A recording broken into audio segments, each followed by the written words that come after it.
পোনপ্ৰথমে সকলোলৈকে স্বাগতম জনাইছোঁ। ডক্টৰ ৰুবুল মাউত দৰিদ্ৰতাৰ সীমা নেওচি আমেৰিকাৰ মাছাচুচেটছ বিশ্ববিদ্যালয় যোৱাৰ কাহিনী। ডক্টৰ ৰুবুল মাউতৰ আত্মজীৱনী মোৰো এটা সপোন আছে। আহকচোন ডক্টৰ ৰুবুল মাউতৰ আত্মজীৱনী মোৰো এটা সপোন আছে কিতাপখনৰ প্ৰথমটি খণ্ডলৈ আগবাঢ়ো। আজি এই আত্মজীৱনীখন পাঠ কৰিবলৈ লৈছোঁ মই বৰ্ণালী শইকীয়াই। কিবা ভুল ভ্ৰান্তি হ'লে ক্ষমা কৰি দিব। প্ৰথম খণ্ড শৈশৱ 1। বহল চাংখনৰ কাষতে দীঘল টেবুলখন। 4টা খুঁটা পুতি বাঁহেৰে বনোৱা টেবুলখন আচলতে এখন চাঙি। টেবুলৰ ওপৰত নিৰ্দিষ্ট স্থানত থাকে মোৰ বাইদেউ আৰু ককাইদেউৰ কিতাপ পত্ৰ বহি। কণ আৰু মোন তেতিয়াও স্কুল যাবৰ হোৱাই নাই। সন্ধিয়া হ'লেই টেবুলৰ সন্মুখত ৰৈ আমি আটাই প্ৰাৰ্থনা জুৰো। কেতিয়াবা কণ মুনিও উলাহতে যোগ দিয়ে। কিন্তু সিহঁতে প্ৰাৰ্থনাৰ গাম্ভীৰ্য তেতিয়াও বুজা হোৱা নাই। সিহঁতৰ বাবে প্ৰাৰ্থনাত যোগ দিয়াটো এক আমোদৰ কাৰ্য। আমি কিমান মনপুত প্ৰাৰ্থনা গাইছোঁ সেয়া পৰ্যবেক্ষণ কৰি থাকে দেউতাই, কেতিয়াবা কেতিয়াবা মায়েও। কণ মুনৰ উপদ্ৰৱ বাঢ়িলে সিহঁতক চুপচাপ উলিয়াই নিয়া হয় কোঠাটোৰ পৰা। ঘৰলৈ সেই সময়ত কোনোবা মানুহৰ আগমন ঘটিলে চোতালতে বহে মানুহ। আমাৰ প্ৰাৰ্থনা শেষ হোৱাৰ পাছত বাহিৰৰ পৰাই বেণুধৰ বৰ্তাই কয়, বুজিছ, এই প্ৰাৰ্থনাটো সন্ধিয়া নাগাই পুৱাহে গাব লাগে। কোন সময়ত কি প্ৰাৰ্থনা গাব লাগে সেই সন্দৰ্ভত সাধাৰণতে দেউতাই সিদ্ধান্ত লয়। কাৰণ দেউতা গাঁৱৰ পাঠেকি। গাঁৱৰ সমাজত দেউতাই কীৰ্তন পঢ়ে। গতিকে দেউতাৰ প্ৰাৰ্থনা সন্দৰ্ভত জ্ঞান বহুত। কীৰ্তন নাম গোৱাৰ আদি অন্ত দেউতাই কৈ যাব পাৰে। তাক লৈ দেউতাই অহংকাৰো কৰে। মোৰ দৰে কীৰ্তন পঢ়িব পৰা মানুহ গাঁওখনত দ্বিতীয় এটা ক'ত? বেণুধৰ বৰ্তাই আকৌ কয়, বাপেৰে কীৰ্তন পঢ়ি ইফাল সিফাল কৰে। কোন ফাঁকি প্ৰাৰ্থনা কেতিয়া ধৰিব লাগে তাকেহে তহঁতক শিকাব নোৱাৰে। সঁচা ক'বলৈ ঠিতা নাই। মই হ'লে অন্তঃকৰণেৰে একাগ্ৰতাৰে কেতিয়াও প্ৰাৰ্থনা নাগাইছিলোঁ। মোৰ বাবে প্ৰাৰ্থনা আছিল কেৱল এক পুৱা গধূলিৰ গীত। পুৱা হ'লে যিদৰে বেলি ওলাই গধূলি মাৰ যায়, নতুবা পুৱা গোহালি গৰু মেলি দিয়া হয়, গধূলি আকৌ বান্ধি থোৱা হয়, ঠিক প্ৰাৰ্থনাও মোৰ বাবে পুৱা গধূলি পালন কৰা নিয়ম। প্ৰাৰ্থনা গাওঁতে মোৰ মনলৈ বাৰে ৰকমৰ ভাৱ আহি থাকে। দিনটোত হৈ যোৱা ঘটনাবোৰ। আইতাই মোক মেটেকা আনিবলৈ কৈছিল, মই পাহৰিলোঁ। এতিয়া আইতাই গালি দিব নেকি বাৰু মোক? বাইদেৱে মোক কালি চুলি জোকৰা দিছিল। মই হেনো প্ৰাৰ্থনা গাওঁতে চকু মেলি আছিলোঁ। কাৰণ তাই মোক দেখিছিল। তাই কেনেকৈ দেখিলে? তাৰ মানে তাইও চকু মেলি আছিল। আজিও তাই চকু মেলি আছে নেকি? মই প্ৰাৰ্থনা গাই থাকোঁতেই এবাৰ চকু মেলি তাইৰ ফালে চাওঁ। নাই, তাই এতিয়া চকু মেলা নাই। দেউতা ঘৰত নাছিল, এতিয়া আহিছে চাগে। বাহিৰত মাত শুনিছোঁ। বেণুধৰ বৰ্তা এতিয়াও বহি আছে। দেউতা আহিছে, দেউতাৰ লগত কথা পাতিছে। আমাৰ প্ৰাৰ্থনা শেষ হ'ল, শ্লোকো শেষ হ'ল। ওম শান্তি ওম। বেণুধৰ বৰ্তাক দেউতাই কৈছে, ককাই মই জানো দে কোন ফাঁকি প্ৰাৰ্থনা কেতিয়া গাব লাগে, মোক শিকাব নালাগে।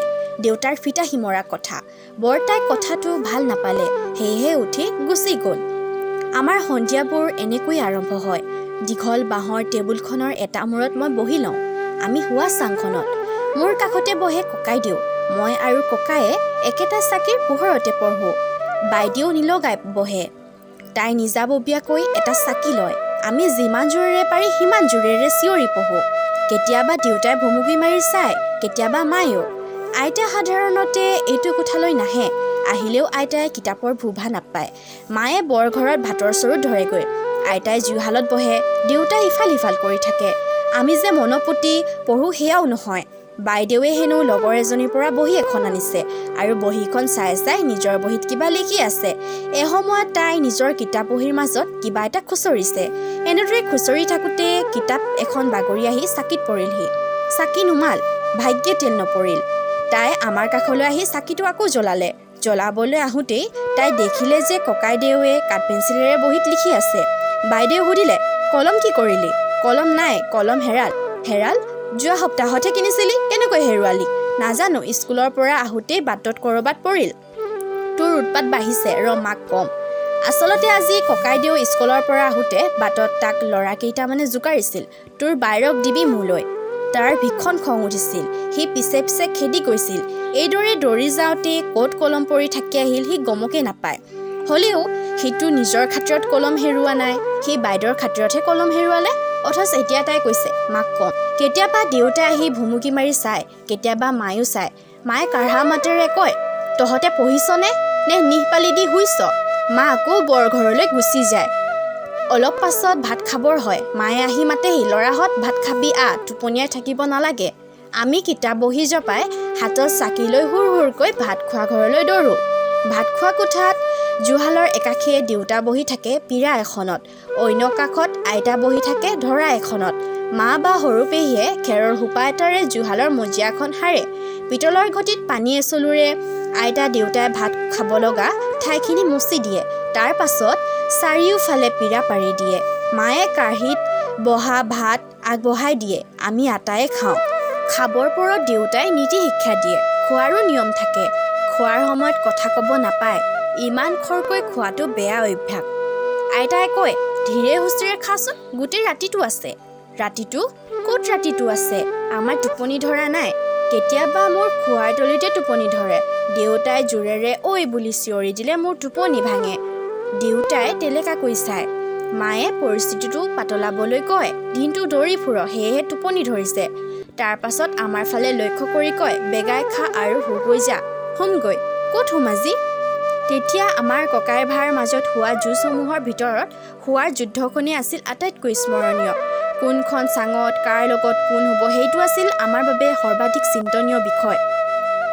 কোনে আধিপত্য বিস্তাৰ কৰিব মাৰ চাঙত, কোন হ'ব আইতাৰ লগত, আৰু দেউতা আৰু মা যিদিনা একেলগে নুশুৱে, মা নোৱাৰা হ'লে, তেতিয়া দেউতাৰ লগত কোন হ'ব? মায়ে যদি কয়, তই সৰুতে বাপেৰৰ লগত শুগৈ যা, তেন্তে সেইদিনা মোৰ মৰণ। আৰু যদি কয়, তই ডাঙৰটোৱে বাপেৰৰ লগত শুগৈ যা, তেন্তে মোৰ আনন্দ। আচলতে আমি আটাই দেউতাক ভয় কৰিছিলোঁ, সাংঘাতিক ভয়। ৰাতি ভূতৰ ভয় আৰু দেউতাৰ লগত শোৱাৰ ভয় সমান। সেই ভয়, সেই বিচ্ছিন্নতা আমাৰ সত্তাত আজীৱন থাকি গৈছিল। দেউতাৰ কঠোৰ মাতত আমাৰ বুকু দুৰু দুৰু কঁপিছিল। দেউতাৰ তীক্ষ্ণ চাৱনিত আমাৰ অস্তিত্ব জ্বলি ছাই হোৱাৰ উপক্ৰম হৈছিল। দেউতাৰ মাত, দেউতাৰ সিদ্ধান্তই আছিল অন্তিম কথা। তাত আমি মাত মতাৰ সাহ নাছিল। সেয়েহে শুবৰ পৰত আমাৰ দৃষ্টি হয় আইতাৰ চাঙত, নহয় মাৰ চাঙত। এই চাংকেইখন যি আগেয়ে দখল কৰিব, সিয়েই জয়ী। মাৰ চাঙত শুব পৰাটো আছিল এক অনন্য সোৱাদ। বহল চাংখনত বেৰৰ ফালে মূৰ গুজি গাত কথা এখন লৈ শোৱাৰ পিছ মুহূৰ্ততে টোপনিয়ে হেঁচা মাৰি ধৰিছিল। ৰাতিৰ গভীৰতাত গম্ভীৰ হৈছিল টোপনি, যেন মনৰ কোঠালিয়ে কোঠালিয়ে জিৰাইছিল টোপনি। ধন্যবাদ। প্ৰথম খণ্ডৰ শৈশৱৰ দ্বিতীয়টি পাঠ লৈ আপোনালোকৰ মাজলৈ পুনৰ আহি আছোঁ। ধন্যবাদ। থেংক ইউ ফৰ ৱাচিং মাই ভিডিঅ'।